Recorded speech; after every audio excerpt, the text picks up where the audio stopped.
আমি তো বিয়ে করে যবে থেকে এসছি এই শুভদি আর দাদা ভাইয়ের ছোটবেলার বন্ধুত্বের গল্প শুনেই যাচ্ছে। বন্ধু বলে বন্ধু, আমরা তো মাসখানেকের জন্য যেতাম, তারপর 1 মাস পর যখন আমাদের ফেরার সময় হতো তখন দুজনে সে কি কান্না, কান্না থামানো যায় না। তারপর নিউ ইয়র্কে ফিরে এসে দাদু ভাইকে শান্ত করতে আমাদের 1 মাস লেগে যেত। সে তো চিঠি এলেই আমার মন ভালো হয়ে যেত। বাংলায় লেখা এত বড় বড় চিঠি।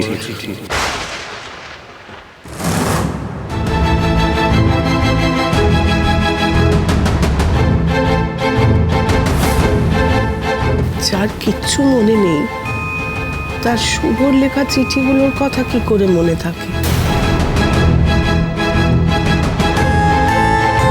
সত্যিই তো, আমি চিঠিগুলোর কথা কি করে বললাম?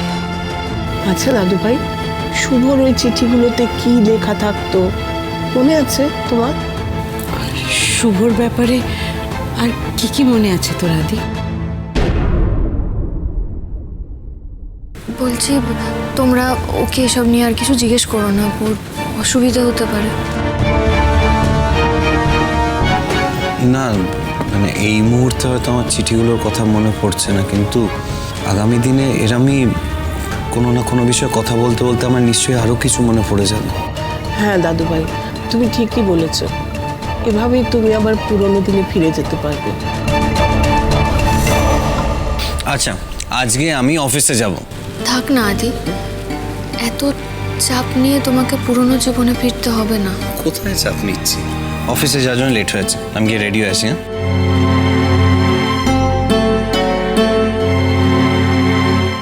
একটা জিনিস নোটিস করেছো শুভদি, দাদা ভাই নিজেই ধীরে ধীরে কিরকম পুরনো অভ্যেসে ফিরে যাচ্ছে না?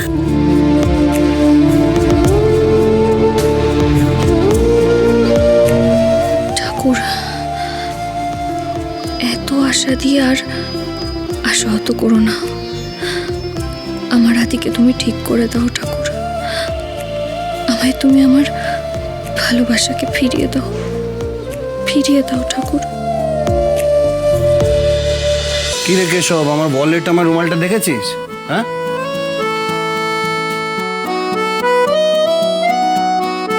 কোথায় যে রেখেছে শুভলক্ষ্মী? শুভলক্ষ্মী, শুভলক্ষ্মী, শুভলক্ষ্মী, দেখেছিস? তোর মা আমার অফিসে বেরোনোর সময় সব কাজে ব্যস্ত।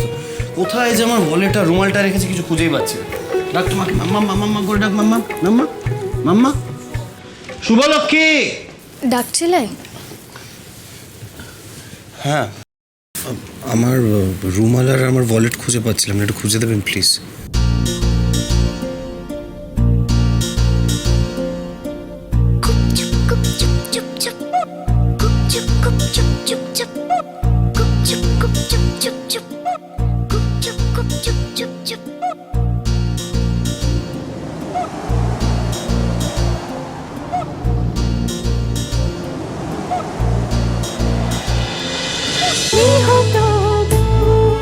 গৃহপ্রবেশ সোম থেকে রবি প্রতিদিন রাত 8:30টায় স্টার জলসায় ও জিও হটস্টারে।